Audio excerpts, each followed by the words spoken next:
And the mobile, that's the expectation. the telephone, Okay, all right. the mobile providers, mobile telephony providers are also have also given like data services. They're also giving data services so that you can have internet on your devices. Okay. So if these two come together, I think it will not make a difference It should make a in difference. terms of connectivity. It should make a difference. It should. But The challenge that might not be electricity. At the bottom of it all, somewhere, there's electricity. You know, these mobile apps you're talking about, my bank, which seems to be your bank as well, has an app. Shortcut, transfer money, put airtime on your phone, pay bills. I've been trying to use it since I came back 3 days ago. And it now tells me I now need a PIN. Your PIN number. We didn't used to use PIN before I left this country in December. So how come we're needing, and I don't remember that I got an email explaining to me that to use that app now I needed a PIN. okay, The banks don't educate people. They just jump on you with new things. which is what we're discussing here. At the end of it all, with the benefits you've talked about, if there's no information, what happens? What about those in the rural communities? Well, I know that, it's going to be gradual. People in the rural community, we have bankers too in the rural community. They are the ones that are expected to disseminate information to the grassroots. And the expectation is after we start from cities like Lagos, Abuja, Port Harcourt, it will gradually permeate to the grassroots. So it is, information dissemination is, what you have really said, I think is not right for any bank not to have contacted you probably via your phone or email on steps that they want to take based on the And if there are any changes in, yes. It's communication, it must be. Now, when this policy first came, I remember we had Central Bank in here because we were asking them, so what about Alaja selling lace in gutter? What about the pepper seller? They said they had a task force out that was heavily doing road shows and doing campaigns and creating awareness for the cashless policy. Now, do you see this kind of awareness drive taking place in the other 30 states? No, the awareness drive might take place. Awareness drive is just getting trailers, drums, and people making noise. But the workability is the most important. Awareness is just to make noise, is awareness. But how will it work? No, but they said they were actually in gutter, talking one-on-one to them and trying to convince them and giving them the advantages of this policy and how it will better protect them. And the women were actually buying in. Normally, the women will buy in because they are government. But what they should look at is, they should look at... Because they are what? Because CBN is the government. Okay, okay. Naturally, I could remember in those days, on Fridays, they encouraged bankers to dress down. Because naturally, most people in gutters and all those other doing businesses, when they see you wear black suits, they don't feel comfortable as their banker. So for you to feel, no, I'm serious, but for them to feel like you dress down on Fridays. And that's why Nigerian That's when you go and visit them. You visit them, you play with them, you eat with them. So it's like, oh, it's the same man. So naturally, they feel comfortable with you. That's why bank dress down on Fridays.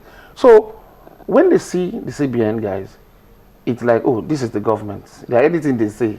If you say no, what will happen? Nothing. So let's just take it, hook, line, and sinker. But the workability, we are now they've given they've issued the statement, the policy, but how is it going to work? You normally get a 60,000 salary, and you have gone to put your you have 2 children. They pay school fees of 40,000. How will it work? It's not rocket science. And then it's the workability we're looking at now. And if people will not resist, let's watch and see. Resist. Good policy, but fraught with all kinds of comma here and there.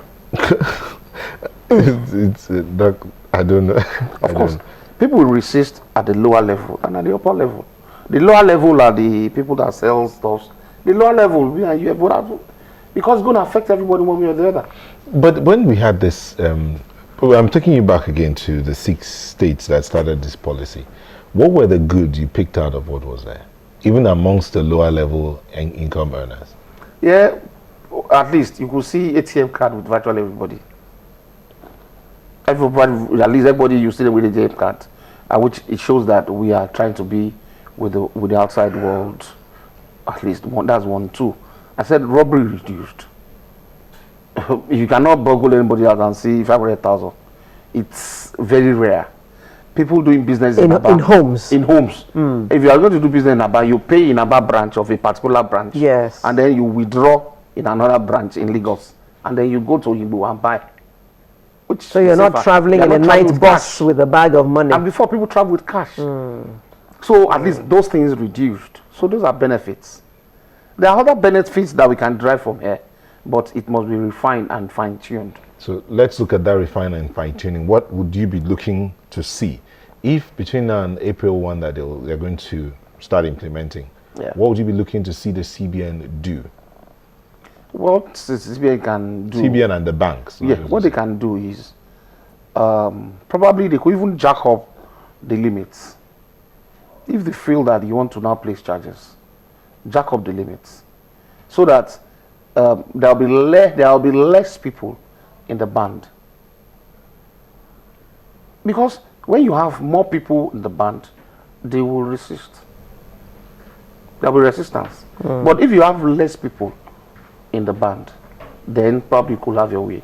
But Mr. Nibugi, how many people actually withdraw 500,000 naira? Every day. How many people? No, they're not withdrawal now. Withdraw to pay him. But pay him. Salary earners. Where are they going to get 500,000 naira from? A lot of people that are traders, they pay in that every day. A lot. I can tell you. If somebody sells bag of rice, 20,000, that's 40,000. If you are lucky, you sell about 40, 50, and then probably you sell some other things. You could do 500,000 every day. Okay. That's a very rich person. You can do 500,000. I know. Okay. Most of guys that sells all those things, supermarkets, in the market, they make money every day. No, not that. That may not be their profit. It might be profit plus. Yes. Okay. It's profit is turnover. Everything turnover. It's turnover. Yes. Okay. So if you are now going to punish me because of my turnover, whereby my profits probably a 5% of my turnover, and you now expect me to pay 1% of my profits, is punishment. That's a lot of money. That's So a lot of if money. the CBN, the CBN has been talking about inclusive banking. I mean, that sermon began some years. I think it began with the previous CBN governor. But now with this kind of thing, they'll be taking out some people. It will no longer be inclusive banking anymore. In Nigeria, we love semantics. We are doing inclusive banking, and we are not doing eliminating banking now. Oh, you think this will be eliminated? You are eliminating people from banking. You wanted to include people into banking, but now we are trying to eliminate people from banking. And you're complaining already that there are too many unbanked.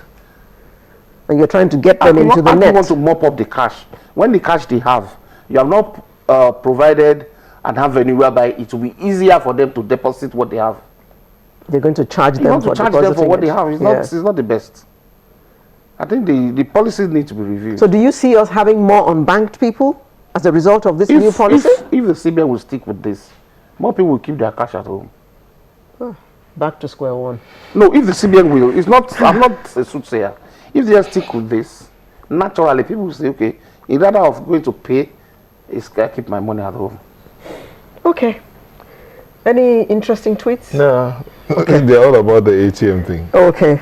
Development expert, Mr. Ayodeji Onibugi, thank you very much for sharing your insights with us. And we do hope that this cashless policy, which up to this point had, yielded great fruits, and we were hoping that it would yield bigger fruit.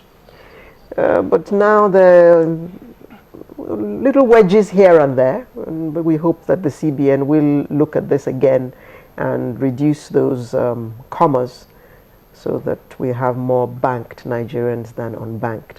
Thank you very much for being with us. Sunrise will return in just a moment with another interesting conversation.